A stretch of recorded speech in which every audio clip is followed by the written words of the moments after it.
नगरपालिकेच्या निवडणुकीमध्ये केवळ 2 नगराध्यक्ष पदाचे उमेदवार नाही तर 7 आहेत आणि त्यातले एक रमेशराव कदम आहेत. ते आणि आम्ही एकत्र निवडणूक लढतोय. आपल्याच पक्षामधले राजू देवळेकरांनी एबी फॉर्म वरती हा उमेदवारी अर्ज दाखल केला. हा खरं आहे. मला आजच ते कळलं.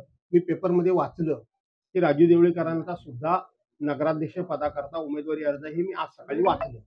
कोणावरही कारवाई करण्याची काही आवश्यकता नाही. निवडणुकीमध्ये अशा पद्धतीचं मागे पुढे होत असतं. शेवटच्या क्षणापर्यंत त्याच्यामध्ये दुरुस्ती करण्याकरता अनेक प्रकारचे उपाय आहेत. त्यामुळं पहिल्याच दिवशी कोणावर कारवाई करण्याचं काही कारण नाही, शेवटी सुद्धा कोणावर करण्याचं काहीच कारण नाही. त्यातून मार्ग काढला जाईल. स्थानिक महायुतीतून राष्ट्रवादी बाहेर पडलेली आहे अजित पवार गट, त्याचा आपल्याला फायदा होईल का? स्वाभाविक आहे. आम्ही ते त्यांच्या बरोबर राहतीलच, महायुतीमध्येच राहतील राष्ट्रवादी काँग्रेस पक्ष, अजित पवार गट, आणि तरी सुद्धा आम्ही जिंकायचं अशीच आमची व्यूहरचना आहे. त्यामुळं त्यांच्यापासून जर काही आम्हाला मदत झाली तर आम्ही तो बोनस समजूच. एकंदरीत सिंधुदुर्ग पॅटर्न विचुकला राबवण्याचा प्रयत्न करते असं वाटतं? अजिबात नाही, अजिबात नाही. सिंधुदुर्गवाले हे कोण कोण एकत्र आले ते माहिती घ्या. हा पॅटर्न बिटर्न काही नाही.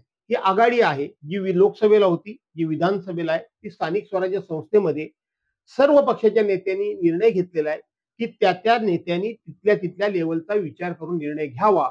तशा पद्धतीने आम्ही नेत्यांच्या आदेशाप्रमाणेच निर्णय केलेला आहे. मागच्या वेळी तुम्ही एक विधान केलं होतं, कारण बरेच वर्ष तुम्ही नगरपालिका निवडणुकीत लक्ष दिलं होतं, बरोबर? तेव्हा असं विधान केलं होतं की मी निधी आणला होता, निधी परत गेलाय. आता लेकर शहा असे म्हणतात की तो निधी आणला होता भास्कर शेट्टी, पण तुम्ही काही कंपनी तो परत पाठवला, असा आरोप लेकर शहा. आता ह्या गोष्टीला 2012 सालची गोष्ट आहे. आज 25 उजाडलंय. मला ती आठवण करावी लागेल नेमकं काय झालंय. रमेश भाई माझे आमदार आहेत आणि त्यांना तुमच्या पक्षाकडनं महाविकास आघाडीकडनं तिकीट मिळालेलं आहे. माझे आमदारांचा कितपत पक्षाला किंवा महाविकास आघाडीला फायदा होऊ शकतो? असं आहे की माझ्या पक्षाकडून त्यांना उमेदवारी मिळालेली नाही, तर आदरणीय शरदचंद्रजी पवार साहेब यांच्या पक्षाकडूनच त्यांनी त्याच्या पक्षात काम करतात तिथून उमेदवारी घेतलेली आहे. आणि आज तसा विचार केला, एकंदरीत जे उमेदवार उभे राहिले आहेत, मी कोणालाही अंडर एस्टिमेट करू इच्छित नाही आणि कोणाची तुलना कोणाबरोबर करू इच्छित नाही. परंतु गेल्या अनेक वर्षांचा अनुभव, कित्येक वर्षांचा अनुभव, सर्वांशी असलेले सलोख्याचे संबंध, कितीही राजकारणामध्ये कटुता आली तरी मर्यादा न सोडणं, हा जो काही त्यांचा स्वभाव आहे, तो स्वभाव, आणि माणसाकडून चुका ह्या होतच असतात. देवाकडून होतात तर माणसाकडून होणार नाही.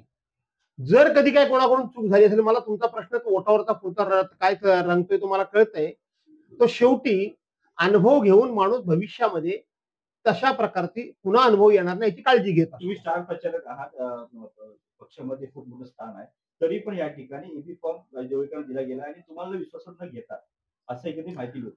तिथे पक्षाची अजिबात चूक नाही. पक्षाच्या कार्यपद्धतीप्रमाणे ते फॉर्म जे गेले ते जिल्हा प्रमुखांच्याकडे गेले. या शिवसेनेच्या कामाच्या पद्धतीमध्ये एक उत्तर रत्नागिरी जिल्हाध्यक्ष आणि दक्षिण रत्नागिरी जिल्हाध्यक्ष असे 2 जिल्हाध्यक्ष आहेत.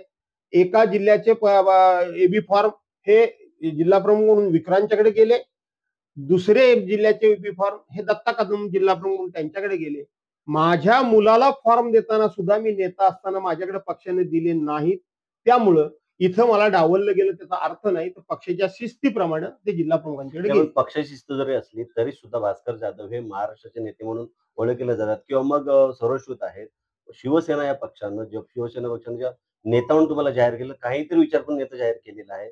मग जिथं भास्कर जाधव राहतात, जिथं सर्व त्यांचं काम आहे, कार्यक्षेत्र आहे, तिथेच असे कुठेतरी दुबळी दिसते आपल्याला. काय वाटतं याच्यावर? असं आहे की पक्षाची धोरणं ही व्यक्ती बघून ठरवली जात नाही, तर ती पक्षीय धोरणं असतात.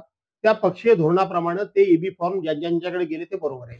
माझे आमदार रवी कदम मगाशी म्हणाले की विनायक राऊतांना ते भेटले होते पण त्यांनी रिस्पॉन्स दिला नाही. कधी ते असंही म्हणाले की आमदार भास्कर जाधव त्या ठिकाणी रिस्पॉन्स नाही. त्यामध्ये विनायक राऊत दिसू येतात, विनायक राऊत कुठे दिसू येतात का? असा प्रकार जो घडलेला आहे, फॉर्म देण्यामध्ये जो प्रकार घडलेला आहे, त्याच्यामध्ये कुठे विनायक राऊत दिसून येतात का तुम्हाला? मला वाटत नाही की विनायक राऊतांनी अशी काही चूक केली असेल असं मला वाटत नाही. जिल्ह्यामध्ये आपण शिवसेनेचे नेते आहात आणि विक्रांत जाधव जिल्हा अध्यक्ष आहेत आणि बाळमाने सुद्धा तिकडे प्रयत्न सुरू आहेत त्यांचे सीता काढण्यासाठी.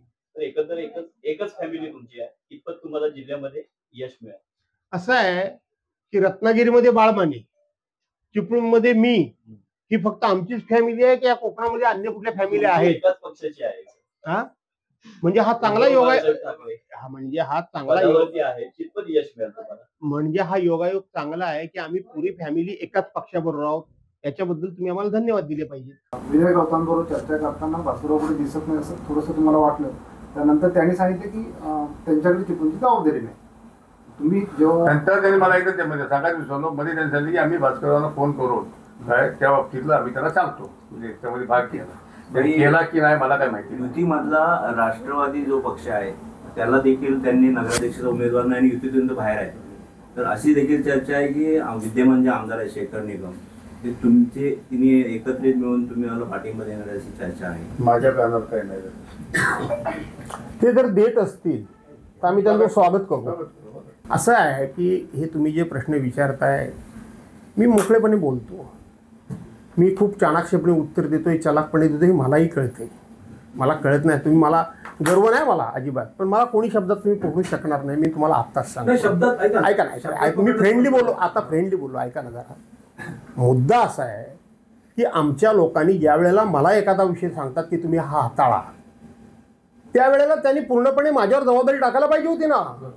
काय टाकायला पाहिजे होती की तुम्ही हे असं असं असं असं असं असं आम्हाला करून देत असाल तर आम्ही याच्यामध्ये पडू, न पेक्षा आमचा आम्ही निर्णय घेऊ. तुमचा निर्णय तुम्हाला घ्यायला मोकळी होती ना, तुमच्या निर्णयाबरोबर मी राहिलो असतो. तुम्ही मला सांगितलं की त्यांच्याबरोबर बसा आणि काही निर्णय करून घेतला आणि नंतर तुम्ही अर्धा विषय अर्धवट सोडता. भास्कर जाधवचं ते ब्रीद नाही अर्धवट सोडणं. त्याच्यावर तुमची भूमिका काय आहे? आता सांगितली ते त्यांच्याबद्दल काही माझी भूमिका नाही, त्यांना शुभेच्छा. पण त्याच्यामध्ये एक महत्वाचं असं की उमेदवारी नगराध्यक्ष पदाचा उमेदवारी अर्ज भरताना राजू देवळेकर यांनी तुमच्या पक्षाची त्यांनी स्पष्ट सांगितलं की आम्हाला शिवसेना सचिव माजी खासदार विनायक राऊत यांचे आदेश आले त्यानुसार आम्ही सगळे अर्ज भरतोय. हा मग का वाईट काय आहे? मी कुठं काय म्हटलं? तुम्ही नाही काय म्हटलं, पण तेच ना. पक्षाकडून हो, म्हणजे त्यांना काय सांगितलं गेलं असेल, मी तेच सांगितलं राजेंद्रा की मी तिकडे गेलो 15 तारखेला आणि आता हे आता मला कळलं की त्यांनी सांगितलं. बरं झालं तुझ्याकडून कळलं, मलाच माहित नाही की कुणी सांगितलं का नाही. मी बघितले नाही मुलाखत. ऐका ना राजेंद्र, मी खरंच मुलाखत बघितलेली. मी माझ्या व्यापात आहे, मी आता वीरला होतो, हे आत्ता मला कळलं. म्हणजे खरंच सांगतो, मी म्हणतो यांनी फॉर्म मला सांगितलं ना कोणी.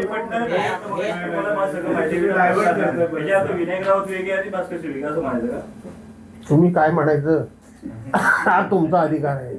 आम्ही एक दोघे एकच आम्ही दोघे एकच आहोत. सांगितलं ना, ज्या ठिकाणी रमेश रावांना मी शब्द टाकला सांगतो ना, तयार आहे मी. कोण मी काय तुमच्या एवढ्यांच्या पुढे मी काय पुरा पडतोय काय? माझी एक मध्ये अजय भालेकर आणि वैशाली विलास कदम यांच्याकरता सीट मागितली. हा सॉरी, प्रभाग क्रमांक 4 वरती मी वाचलं नाही, प्रभाग क्रमांक 4 मध्ये मागितली. तिथं त्यांचा स्ट्रॉंग उमेदवार होता. मी त्यांना म्हटलं असं करून चालणार नाही. त्यांनी तिथे त्यांचा उमेदवार उभा केला नाही. प्रभाग क्रमांक 5 मध्ये आम्ही शैलेश टाकेकरता हट्ट धरला. त्यांचा दुसरा एक स्ट्रॉंग उमेदवार होता, महिला पण होती. तिथे तुम्ही महिला घ्या, पुरुष आम्हाला द्या. त्यांनी मान्य केलं. जो वार्ड क्रमांक 7 मध्ये आहे तिथं संतोष पवार म्हणून आमचे उपतालुका प्रमुख आहेत, त्यांच्या मिसेस उभ्या राहिल्यात. तिथं त्यांचा एक राजू कांबळीचा मुलगा उभा राहिला आहे आणि यांच्याकडून पण कोणतरी उभा राहिला आहे. ठीक आहे, ते दोघे आपसात लढावं असं संतोषनी सांगितलं. मग त्यांच्या मिसेसच्या समोर त्यांनी फॉर्म नाही भरला. वार्ड क्रमांक 9 प्रभाग क्रमांक 9 साक्षी शिंदे, त्यांची काही मंडळी त्यांच्याकडे उमेदवारी मागायला गेली होती. त्या माझ्याच संस्थेमध्ये कामाला शिक्षक आहेत. मी तिथे सांगितलं की भाई तिथे एकच निशाणी चालली पाहिजे, 2 निशाणे तिथे चालणार नाही, कारण सुनील कुलकर्णी आमचा फार कित्येक वर्ष काम करतोय, त्याला संधी मिळाली पाहिजे आणि म्हणून एका निशाणीचे लोक असतील तर तो प्रचार करायला बरं पडेल. त्यांनी ऐकलं, त्यांनी ती माघार घेतली. त्यांनी 2 उमेदवार दिले. त्याच्यानंतर प्रश्न फक्त निर्माण होणार आहे, तो सोडवावाच लागेल. ती म्हणजे सानिका टाकळे 10 मध्ये आपण तिथं अर्ज भरला. अगोदर काही मला हे विषय माहीत नव्हता, त्यांच्याही उमेदवाराने अर्ज भरला. त्या सर्वांनी मिळून तो प्रामाणिकपणे मागे घेण्याचा प्रयत्न केला ना, अशातला भाग नाही. पण सगळ्याच गोष्टीत काही यश येतं असं नाही. कधी कधी मनाच्या विरोधात काही घटना घडतात. त्यातून मार्ग आम्ही काढू. 12मध्ये मोहन मिरगलांकरता आम्ही मागितलं, त्यांनी तिथं भरला नाही फॉर्म.